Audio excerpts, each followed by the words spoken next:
Without a doubt, the Nikon Z6III is my favorite camera of all time. This is a camera that came with quite a bit of controversy when it was first released, being the first dual stacked sensor camera onto the market. A lot of people hesitated to buy this camera due to flickering issues, which Nikon has released updates to fix, but there still are some issues remaining, and some of those issues still involve the flickering. Today I'm going to get into a wish list as to what I hope Nikon does in the near future in order to update this camera to bring it closer to the same level as some of the other cinema cameras like you see in some of the consumer grade Canon and Sony and even Fuji cameras. The Nikon Z6III came out June 24th, 2024. So this was a little over 13 months ago, with it only receiving one major update. With that first major update, they brought a lot of really cool things to the camera, one of which being waveforms. They also brought the ability to shoot in shutter angle, finally. They also included some like power zoom, lossless options, similar to what we saw in the DJI Pocket 3. So it's kind of like a current trend in the consumer market currently, and that is available when shooting 8 or 10-bit video, not the raw sort of codec. Now that we went into the past updates, let's get into what I'm hoping for in future firmware upgrades. First off, open gate. This is something that a lot of people are looking for in their cameras currently, and it should just be a simple firmware update that will unlock this, and I really think they're going to do it. I know they've been holding off for quite a while, but I really think the next update will bring that, as the last update was so minor. They've added film simulations on the Nikon cameras, but it is some sort of hell in order to set this up on your camera. It requires creating accounts on several different platforms, downloading several things. This has to be one of the least intuitive ways in order to add custom LUTs onto a camera that possibly exists in the current market. I should mention as well, if you're wanting to create these custom looks on the NX Studio, I don't know about you, but for me, I find that the app is really unresponsive and quite laggy compared to any sort of Lightroom alternatives. Like if I were to switch the highlight slider at all or the shadow slider, I'm waiting around one or 1.5 seconds in order to see exactly what moving the slider does, whereas with Lightroom, it's instant. When looking at these custom JPEG profiles, they're missing a lot of things that are really crucial to have an end result product like you get with camera companies like Fujifilm. There's no grain. It would be nice if they added something like a realistic grain structure in that can be baked into your images and video. It'd be nice if they had some sort of halation or bloom or some sort of effect that gets you a little bit closer to the end product, something that you don't receive at all currently. I'm sure a lot of you expected this next one, and it involves the pulsing issue. It still is here, and they say they've worked on it and fixed it. However, it's still definitely there.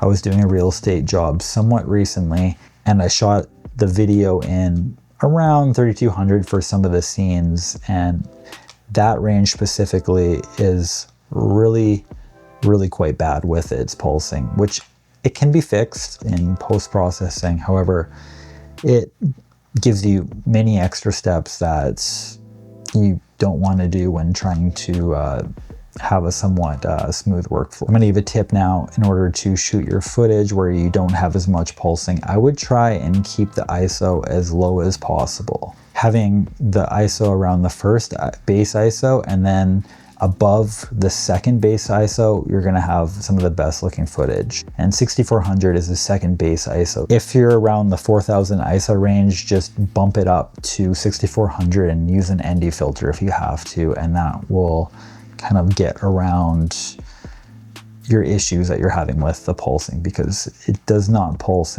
after the second base ISO. This next one I would be happy with alone in a future update, and that's the ability to zoom in while recording video.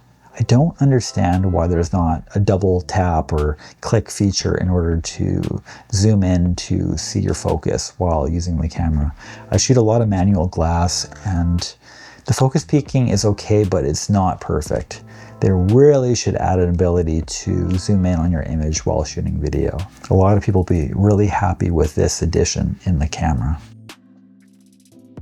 The next feature that I really want to see in the near future is an N-Log 2, even if it comes as potentially a paid option. I would really like to see a new log profile that increases the dynamic range a little bit more and gives you more flexibility. A lot of people are not too pleased with the N-Log. While I don't want it to be a paid release, it would be better to have that option than not. So it would be really nice if they could use some of the red knowledge that they've been able to inherit by purchasing the company and form a new log type, which apparently they're working on right now. So maybe they'll answer my wishes somewhat soon here. My next wish list item that I hope Nikon includes in this camera and the other Nikon cameras is LUT monitoring. This is something that would not be too difficult for them to add, and a lot of other companies are doing it, and it would allow a much better way to expose and meter for your scenes compared to the one that they have in here now. A lot of people complain that the current one inside the Nikon Z6III, the one that came with this by default, is a little bit too contrasty, and a lot of people struggle in order to use this. So they find that when they bring everything into DaVinci Resolve or whatever editor they're using, that it never really gave them the best results, and that they're better off sticking with the waveform and histograms and different other monitors inside the camera, besides just looking at it and viewing how it looks based on what you see in the EVF or the LCD panel here. When speaking about waveform, one of the most beneficial things you could add to your camera to do the monitoring is a false color look. And this would be something that would be just so nice to add to the camera, where you could just set it off to one single button where you press it, you're able to check your false colors to just meter everything perfectly. It's in a lot of cameras. I found a way to even include one on my old S1 camera that I created a LUT for, where I could use that in order to use false colors even on that camera. So it'd be really nice if they brought an official way to do this in here, like something like you'd see with a Blackmagic cinema camera. Even though this camera has a lot going for it, just these few extra things would really set it to an all new level. Wrapping things up now, I want to say thank you so much for watching the entirety of the video. If you have any suggestions as to things that Nikon could potentially resolve or fix or add, please let me know. What is grinding your gears, and what do you just want to see added to the camera? Let me know in the comments. Thank you so much again for watching, and I will be signing out now. You take care, stay tuned for more Nikon videos in the future. Bye-bye.